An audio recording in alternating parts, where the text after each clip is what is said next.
Good morning. Good morning. Happy Friday, everyone. Thank you for tuning in to the Empower Her Experience podcast. And today I want to start our episode off with a confession that many whisper in the quiet of our hearts, but we rarely say out loud. And that is, I have trust issues. Not because you're mean, not because you're cold, not because you're hard to love, but because somewhere along the way you were dropped when you needed to be held.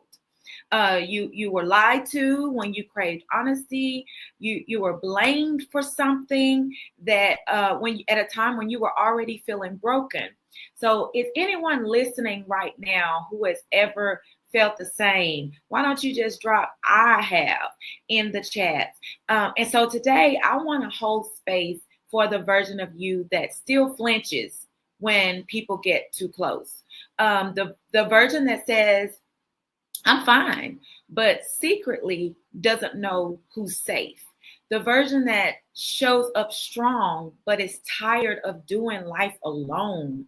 Sis, this episode isn't just about trust, but it's about healing what made you stop trusting in the first place. Which leads me to why we have trust issues.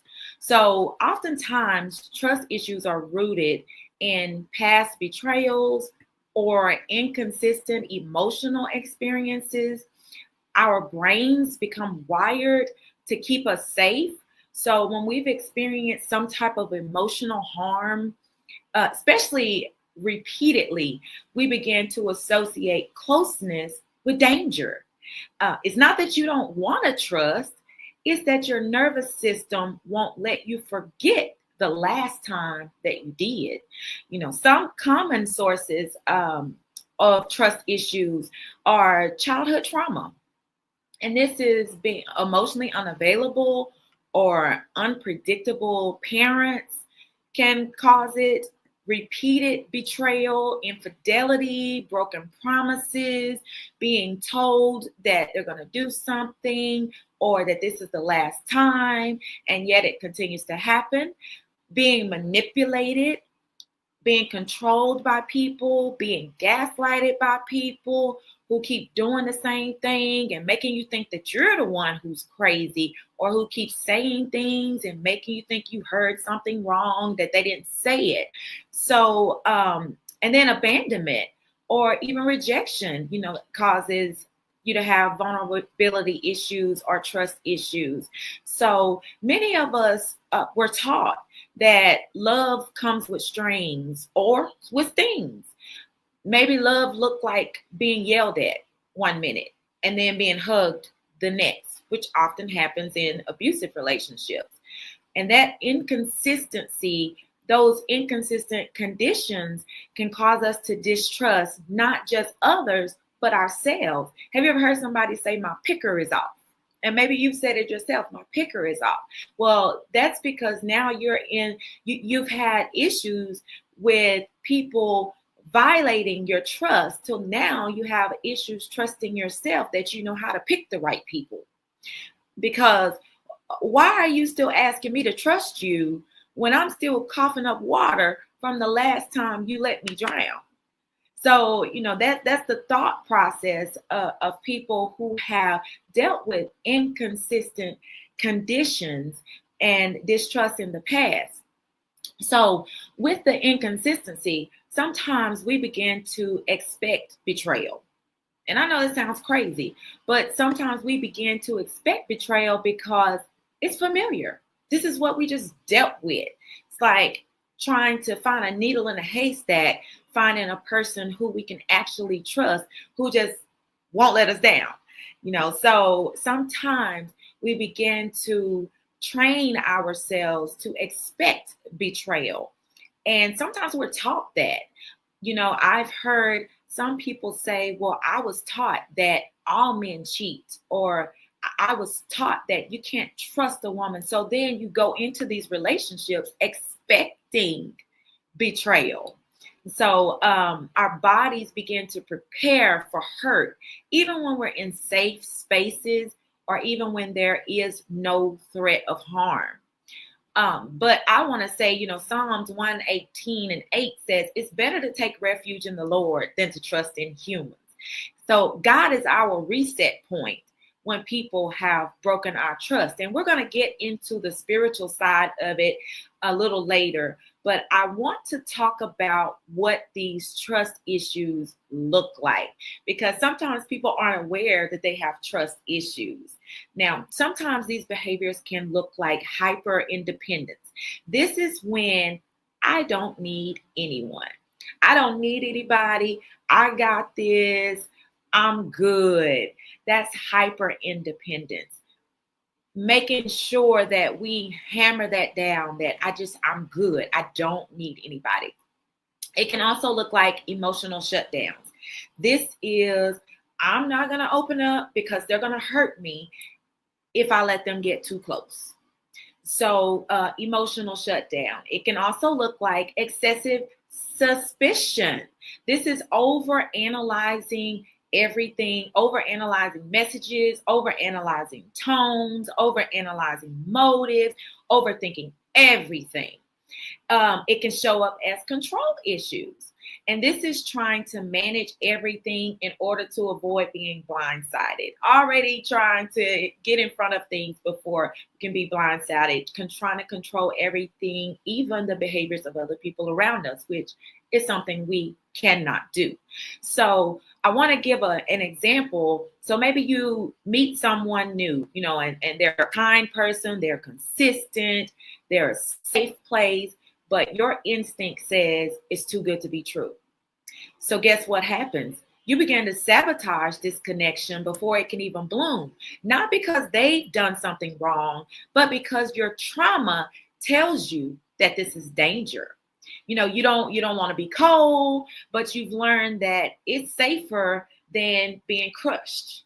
And let's be real, some of us don't even know that we have trust issues until someone tries to love us properly. Why? Because we've been loved improperly so many times. We've been dropped when we needed to be held. So let's talk about Deidre. So Deidre worked her way up in a competitive corporate environment. And early in her career, a coworker stole her idea and presented it as her own. Since then, Deidre never shares ideas in team meetings. She hoards information, what they call gatekeeping, and then she rarely collaborates. And so people call her hard to work with, but what they really don't know is that Deidre is just protecting herself from being exploited again. But people just see that she's hard to work with. Trust issues don't just show up in romance or in friendships. They can shape how we lead in the workplace, how we delegate, or even how we give feedback. If you've been betrayed professionally, then trust issues can also masquerade as ambition and independence. Let me give you another example. So we have Latasha, who's a single mother. She's had an emotionally unavailable parent growing up. And now that she has children of her own, she's loving, but she's being distant with her love. And then when her teenage daughter tries to open up emotionally, Latasha shuts it down or changes the subject. Not because she doesn't care, not because she doesn't love her daughter, but because she doesn't trust emotional vulnerability. It was never modeled for her. I always tell people we can't expect something out of someone who was never given that model. So until it is brought to their attention or until they're made aware that what they're doing is abnormal or that it's dysfunctional, then how can they change something that they aren't even aware is a problem? Because sometimes trust issues are inherited patterns and it was normalized in our environment. So if no one ever held space for your emotions, or you might struggle to hold space for other people, even for your own children who you love dearly, who you would probably take a bullet for, but because you were never given space for your emotions or no one ever held space for you or taught you how to be vulnerable or to share your emotions, or that it was okay to experience certain emotions, then most likely you're not even aware that this is something that is actually normal. It's not always that you don't want to be close. Sometimes you've never learned how to feel safe in closeness. Oh my goodness. It's not always that you don't want to be close. Sometimes you've never learned how to feel safe in closeness. And so trust issues wear different outfits. Trust issues wear different outfits. Sometimes this is in silence, sometimes in suspicion, sometimes in sarcasm, but underneath them all is fear. My goodness. Underneath them all is fear. And even though some of us have every reason to have trust issues, these trust issues can still hinder the relationships that could be beneficial or otherwise healthy. So somebody said, I have every reason to have trust issues. Somebody ought to put that in the comment. I have a reason to have trust issues. So, but I want to say, even though we have every reason to have trust issues, there is still danger in having those trust issues. There's danger in trust issues because it can cause internal damage.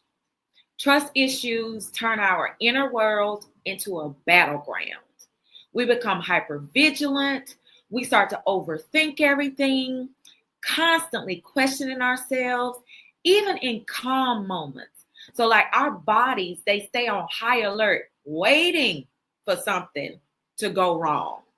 For example, let's talk about this person called Jasmine. Jasmine has a history of being emotionally abandoned, right? So when her partner was consistent and loving, she couldn't relax.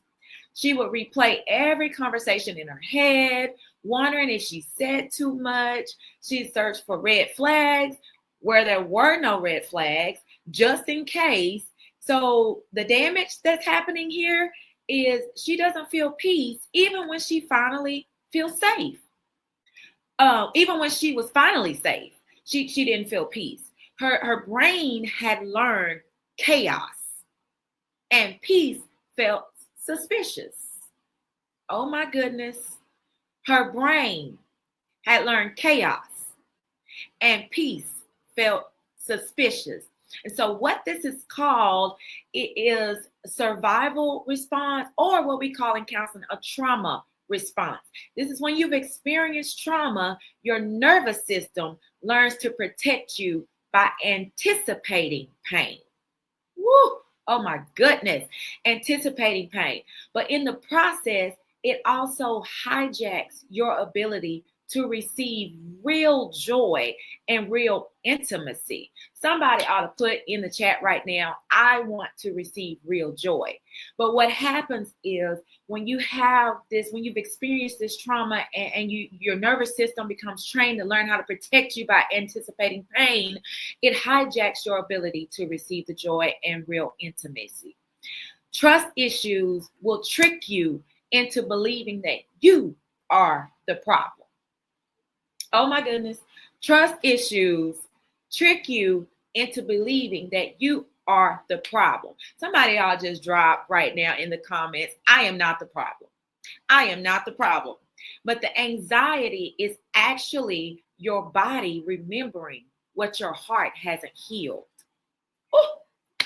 Oh my God. The trust issues trick you into believing that you're the problem.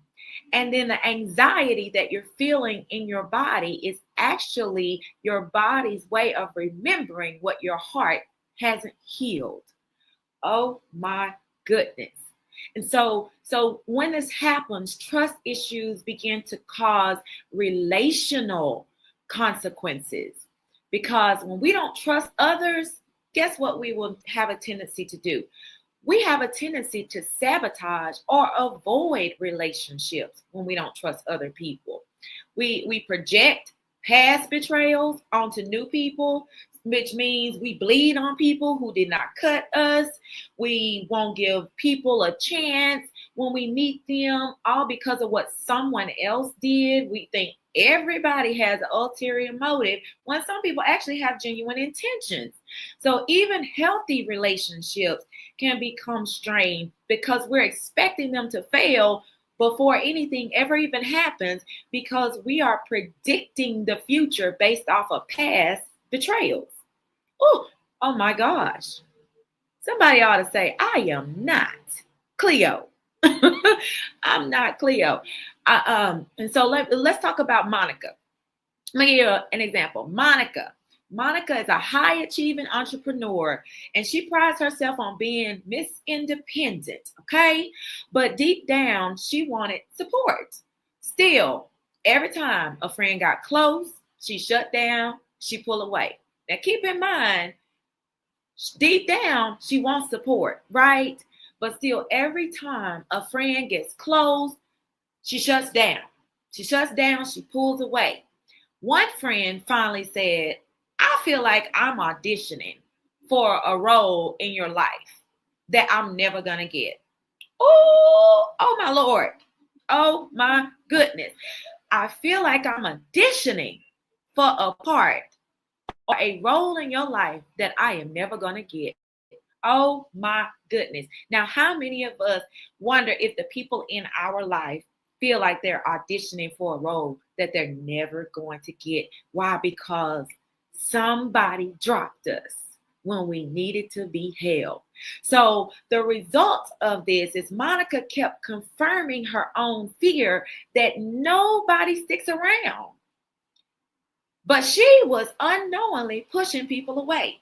You know what? Sometimes we pushing people away and we don't even realize what we're talking about. I knew they were going to leave. Don't nobody stay. You know, that's what they do. They was just waiting on the opportunity to leave when we don't even realize we were pushing them away. And the thing about it is sometimes we push people away and then get mad when they don't chase us. Oh, wait a minute. Wait a minute. Sometimes we are unknowingly pushing people away, and sometimes knowingly pushing people away, but then get mad when they don't come chasing us. Oh my gosh. Woo-wee. That's good. Somebody ought to drop some fire right there in the chat. And so Monica began to confirm her own fears that no one sticks around, even though she was the one who was pushing them away.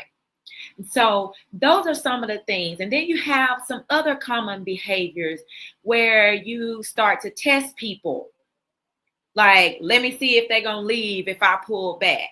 Or let me see if I do this or say this. Or let me see if I don't text them back. Or let me see if I do this or that if they're going to leave. So now you're just testing people to see how they're going to react. So you have an excuse to say, I knew it. And then we have other people who withhold vulnerability. Like, I'm not going to tell you how I really feel until I know you won't use it against me. Why? Because in the past, in a situation where I thought it was safe, where I thought I was able to be vulnerable and say what was really on my heart. But then somebody turned around in the next breath and used it against me. Okay. So like maybe you told someone that, you know, you had some toxic behaviors in the past, and then someone does something to you recently that hurts you, and you're like, I'm not putting up with this. And then the first thing they want to do is throw it back. Oh, you said you used to be toxic. You used to have toxic tendencies. That's an example of somebody taking what you said and using it against you. That lets you know that wasn't a safe space. So sometimes people will withhold vulnerability because they don't know that you're not going to take what they say to use it against you. And then you have other people who overcompensate with control, which I talked about briefly earlier, which means if I can control the outcome, I won't get hurt. But let me just drop a little nugget here. You can't control the outcome. Why? Because you're not the only variable in the situation where someone else is concerned. The only person you can control is yourself. So where there's someone else involved, we can't control their behavior. We can't control what they think, what they feel, how they treat us. The only thing that we have control over is how we respond, how we let it affect us, and how we treat them. So sometimes we're trying to overcompensate with control, thinking that we're going to control the outcome of the situation, when if somebody else is involved, we're not going to be able to do that. We're fighting a losing battle there. So, but with these trust issues, with all of these behaviors, we can't keep people at arm's length and expect deep connection. Woo! Oh my goodness. We can't keep people at arm's length and expect deep connection. But I get it. I do. I get it. If anybody gets it, it's me. It's hard to trust when the last person you trusted held your heart but fumbled it carelessly. Oh my gosh. It's hard to trust when the last person you trusted held your heart and fumbled it carelessly. But guess what? But the alternative is, I say this all the time in counseling, the alternative is never loving or having meaningful relationships again. Why? Because as I said a minute ago, we can't control other people's behavior. And there is no guarantee that they won't switch up. Because let's be honest, people do switch up. Come on, drop that in the comments. People do switch up. They switch up. People are fickle. They just like Texas weather. My goodness. One day we got rain boots on.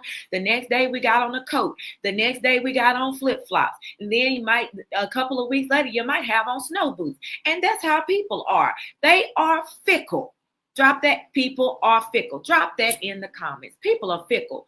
But I have learned that there are actually, y'all, I'm fixing to school somebody right now. There are actually some good people with good intentions who want you and not just what they can get from you. Ooh. What? There are actually some good people with good intentions who want you and not just what they can get from you. Oh my goodness. So I want to say that because not everybody is out to get you. Not everybody is trying to hurt you.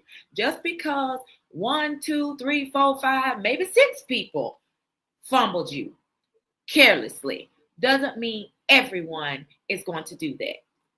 So trust issues can cause relational consequences. And then it can also cause or lead to spiritual paralysis.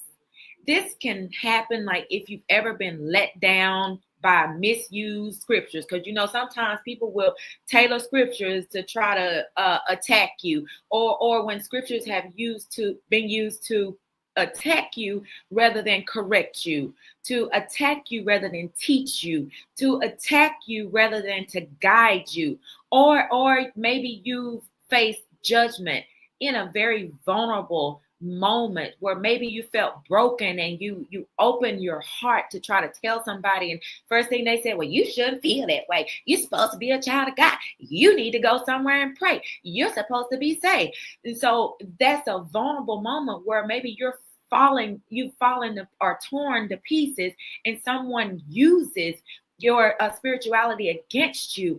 And this can cause you to develop some spiritual trust issues where it becomes hard to pray with expectation or hard to worship with surrender. And I know we might have a lot of people on here who, well, I don't know, that ain't me. Well, maybe that's not you, but some people do go through that. Let's talk about Tasha. So Tasha confided in her pastor's wife during a very toxic marriage, right? So the response to Tasha talking to her pastor's wife about this toxic marriage where maybe she's being abused is, well, God hates divorce. Just pray a little harder. No mention about the abuse, the emotional abuse, no safety plan for her, no help in trying to get her some help or putting a plan in place to help prevent her from getting her head pummeled, no validation for her feelings in this situation that it is breaking her down. And so what happens is Tasha stops going to church, right? Stops going altogether like so many people do. She still believes in God, but she struggles to believe that God will protect her. Why? Because someone used the scripture to attack her rather than using scripture to help build her, to encourage her, to help guide her. And so sometimes when this happens, the danger in this is people may start to see God as distant and unresponsive, or even that God is punishing me because I feel like I can't do this no anymore, because I feel like I want to leave this relationship because this relationship is killing me. But God hates divorce, so I'm I feel like he's distant. He's not hearing me. He's punishing me, as if he is mirroring the behavior of the person who wounded you. Oh, wait a minute. I got to stop on that. We start to see God as distant, unresponsive, or even as if he's punishing us, just like he would be mirroring the behavior of the person who wounded us. My God. But I want to tell you, God is not the person who hurt you. He's not even like the person who hurt you. He's not the person who tried to silence you. He's not the leader who betrayed you. He's not the parent who made you feel like you were nothing, who made you feel unloved, who made you feel small. He's not the ex who was unfaithful. He's not the ex who is abusive. He's not the current who's abusive. He's not the current who's unfaithful. He is your healer. He is your restorer. And Psalms 147:3 says, he heals the brokenhearted and he binds up their wounds. He is not like man. God is not like the one who hurt you. And so I've counseled many women, who trust God for other people, but can't believe that God is going to show up for them because and it's not because they're faithless. It's because their image of God has been distorted by human failure. Woo! Oh my goodness. It's because their image of God has been distorted by human failure. Let me tell you, God is not like man. So therefore, their mistrust is displaced. Oh, somebody put that in the comments. Their mistrust is displaced. Oh my goodness. They have a distorted view of God because of what somebody did. And so their mistrust is displaced. And so, but again, God is not the one who hurt you. And God did not make them hurt you. We have free will, free choice. So with that being said, we've talked about why we have trust issues. We've talked about the dangers of having trust issues. Now let's talk about how we can overcome these trust issues. All right, let's get to the good stuff. So, and break this down a little further. One of the first things that you need to do when if you listen to the things that I just said and you feel like, you know what, I do have some trust issues, even maybe just a little bit, you need to name the wound. Okay? Name the wound, because I have learned you can conquer what you are willing to identify, and God can heal what you're willing to reveal. Where did I first learn not to trust? What was the original betrayal? What was the original abandonment? What was the original letdown? Maybe because, the first people that we love are our parents, right? Mom, dad. Maybe the first betrayal or instance where you learn not to trust, maybe you saw one of your parents cheating on the other parent. and you were warned not to say anything. And this is the first person that you love. And we began to, as kids, think, oh my goodness, well, if my parent will do that, anybody's capable of doing it. So then you grow up as a kid looking at everyone and even get to the place of an adult as if everyone's able to hurt you. Everyone's capable of hurting you. And you begin to use that as a shield of protection going through life. So where did you first learn not to trust? Was it that first love that you had that you thought was the world, and you had stars in your eyes and had fireworks every time you seen them, only to find out that they were messing around with Lucy Lou, and you thought you was the only one? So where did I first learn not to trust? So that's the first thing. The next thing is normalize your reaction. Okay, normalize your reaction. You don't have to think that you're too sensitive. You're not too sensitive. Okay, you're not too sensitive. You're responding to patterns that taught your brain and your body to guard itself. You're not too sensitive. You're not crazy. You're not mean. You are responding to patterns that have taught your brain and your body to guard itself, to protect itself. But I want to say this: you can teach your body new patterns and new responses. So I'm not leaving that out there, making an excuse for someone to continue to go through life this way. But I am saying that is a normal reaction, but you can teach your body new patterns and new responses. Just like you taught yourself to guard and protect yourself, you can teach yourself to learn how to trust again. Another thing is, this is a big one. Differentiate discernment from defense. Oh my gosh. Somebody ought to just drop discernment in the comments. Somebody said, Lord, help me to discern. Lord, help me to discern. Now, this is important because what a lot of people call discernment is actually them being on the defense. Okay? Because discernment is internal. Discernment is spiritual. Discernment is about perception. It's about clarity. Discernment is about wisdom. Ooh, wisdom. Drop it in the comments. Wisdom. Discernment is about perception, clarity, and wisdom. Discernment helps you have a sense of truth versus deception. Okay? Discernment helps you to determine between what's right versus what's wrong, what's safe versus unsafe. Discernment is often guided by the Holy Spirit or your intuition or your learned wisdom. Okay? You can sense that someone's words sound good, but something feels off. And so that's discernment helping you to pause and evaluate. So discernment is a lot different from defense. Defense is external, right? This is you being reactive. This is about me protecting myself. This is about self-preservation. This is about me controlling the situation so I'm not hurt again, or trying to control it rather. This is often triggered by fear. It's triggered by past wounds. It's triggered by insecurities. And this can cause you to push people away, to build walls, as I talked about in an earlier podcast. Go watch it if you haven't.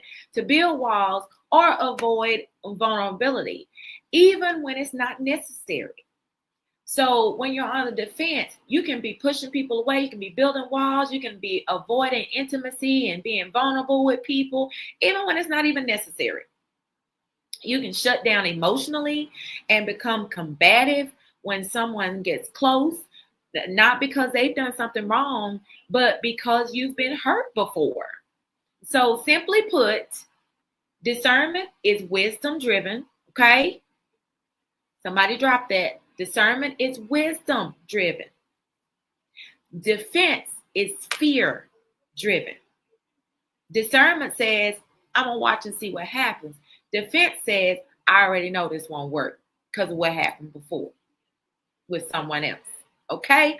So there's a difference between discernment and defense. So instead of saying, I can't trust anyone, start saying, I'm learning who's safe with my story. Start saying, I'm learning who's safe with my vulnerability. And so by discerning, you can change your story from being hurt, broken, destroyed with trust issues. Discernment, you can change your story to victorious. You can change your story to having healthy relationships. Okay? Another thing that you can do to help overcome trust issues is start small. Start small. You ain't got to jump head first into the deep. Come on now. Rebuilding trust doesn't mean blindness, okay? Woo, man, come on, drop fire in the chat. Rebuilding trust doesn't mean being blind with your vulnerability, okay? Start with small things. Start with low-risk relationships. Let somebody help walk you through this process and be able to receive kindness without looking side-eye at everybody. But also speak your truth. Speak your truth. Start small. Why? Because you're worthy of safe and mutual connections, okay? Another thing that we can do to overcome trust issues is strengthen your self-trust. I talked about this a few minutes ago. Sometimes we get to a point to where we don't even trust our own selves when it comes to relationships. We think our picker is off, and a lot of times people go on these dating shows. One show that I love absolutely so much is Married at First Sight. I love Married at First Sight. Why? Because these people, they will allow these experts to put them through these rigorous testing, psychological testings. They go and visit their homes. They talk to their families and all these things to get information on these people and match them with someone. And generally those people say, my picker is off. That's why I need the expert's help. And so now they don't trust themselves because past relationships have caused them to have mistrust of self. So one way that you can overcome trust issues is to strengthen self-trust. When you can trust your own voice, then you'll stop needing external validation for every single decision that you make. You won't have to go on Married at First Sight. Rebuilding self-trust is the key. But if you need to go on there because it makes for good TV. But rebuilding self-trust is the key to trusting other people, okay? So when you can start to trust yourself and know that the things in the past, that you've learned something from the situation in the past, instead of looking at it as, oh, they broke my heart, oh, poor me, oh, why did they do it? What did I learn in that last season? Or what did I learn in that relationship that I can take in future relationships? Or how did I learn to notice the red flags? Not that I'm looking for them, but to be able to notice them. When you can trust you to walk away, okay? When you trust you to walk away, to say no, to choose better, then you won't fear being taken advantage of anymore. So instead of woe is me and wondering why they did this to you, let me see what I learned in that to help me moving forward. And so when you trust you to walk away, to say no, to choose better, you don't fear being taken advantage of. Somebody ought to drop that in the chat. I choose better. I choose better. I choose better. I trust me. I trust me. And so the last thing I want to say that you can do to kind of help overcome trust issues is, last but certainly not least, okay? This is actually number one, but I wanted to save the best for last. Invite God into your process. Okay? Invite God into your process. You don't have to do this alone. I know you're hyper independent because of the way that you have been handled in the past and because people have broken your trust in the past. But guess what? You don't have to do this alone. You don't have to do life alone. Why? Because God restores, God renews, God can teach you how to retrust again. He can help you to identify unsafe people. He can help you discern when someone doesn't have your best interest at heart. He can help you to stay open to the right people. He can help you to open your heart to the people who he sends into your life. Kingdom connections, divine connections, so that we don't mishandle divine and kingdom connections because we got tied up and tangled up at the wrong connections. Okay. So Jeremiah 17:7 says, but blessed is the one who trusts in the Lord, whose confidence is in him. Above all things, trust in God. Trust God. Consult God. Invite him into your process. Invite God into your business before it goes away. Okay? Invite God into your business. Oh, somebody dropped that in the chat. I felt that. Invite God into your business. Okay? So those are ways that we can overcome trust issues. Trust issues do not have to be your identity. Okay? They are not your identity. They're a response to pain. They are not your identity. I'm going to say it again. Trust issues are not your identity. They are your response to pain. But sis, I want to say, or brother, whoever's listening, you don't have to live your whole life in survival mode. You don't have to live your whole life with trauma responses, okay? Trust is layered. It is not just about people. It's about you. It's about God. It's about whether or not you believe that you're worthy of safe love, whether or not you're worthy of real connection, whether or not you're worthy of healing. And if you're stuck in survival mode, I want you to know it's safe to come home, okay? It's safe to come home to your heart. It's safe to come home to your voice. It's safe to come home to your faith. You don't have to keep punishing yourself for needing protection. You just need to give yourself permission to heal. Woo, woo, woo, woo, woo, woo. Drop fire in the chat. Come on, drop some fire, drop some fire, drop some fire in the chat. Give yourself permission to heal because you were built for connection.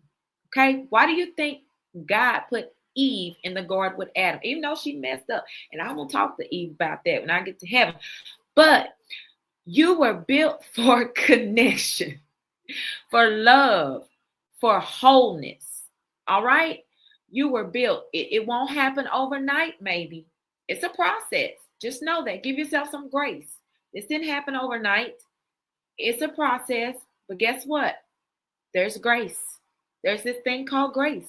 God gives us grace, and we got to give ourselves grace. And I promise you, it can happen.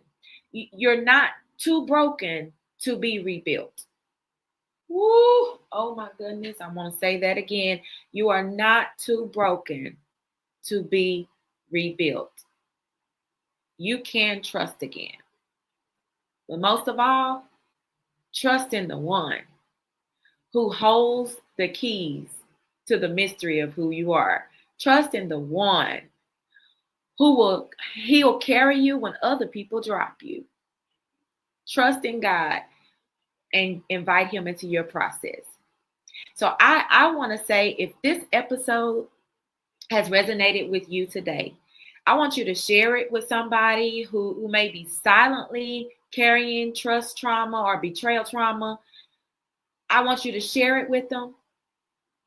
Share it, tag somebody, whatever. But visit our Empower Her Experience page as well. Go to that page, click like, receive updates about the Empower Her Experience podcast. You can get updates on each week on each Empower Her podcast episode. You can receive updates about Empower Her events and the upcoming Empower Her Experience Texas 2025. We have some dynamic speakers, y'all. We every year this conference, it's not even a conference. I'm not even gonna call it a conference. Every year this experience has been absolutely mind-blowing and life-changing. When I tell you lives have been changed and literally lives have been saved at this Empower Her experience, we have some dynamic anointed speakers, anointed singers, anointed praise dancers. We have some expert panelists and facilitators, and we're going to be honoring some amazing people who are doing some amazing things. We have some awesome vendors and so much more. And in the next couple of weeks, we'll have more announcements coming through the Empower Her Experience page. And guess what? We want you to be in the know, because what you need to do is get a part of this Empower Her Experience movement. Because when I tell you God is doing some things, God is doing some things. This is not about me. Yes, you may see my face on this, but guess what? This is not about me. This is God. This is a God-ordained ministry. And we want you to get in and be a part of this movement. And as always, I want to thank you so much for tuning in to the Empower Her Experience podcast talk show, where we don't just inspire change, but we attempt to equip you to sustain it, okay? We will see you next Friday at 9 a.m. And again, I want to thank you for taking the time to sit in this episode with me. And thank you so much for your feedback. Thank you so much for your support. I don't take it lightly, because you could be doing anything right now. But I want to say thank you again. I'm going to see you next Friday at 9 a.m. I'll have a special guest, so be sure you tune in. But blessings to you. Be amazing today. See you next week. Bye.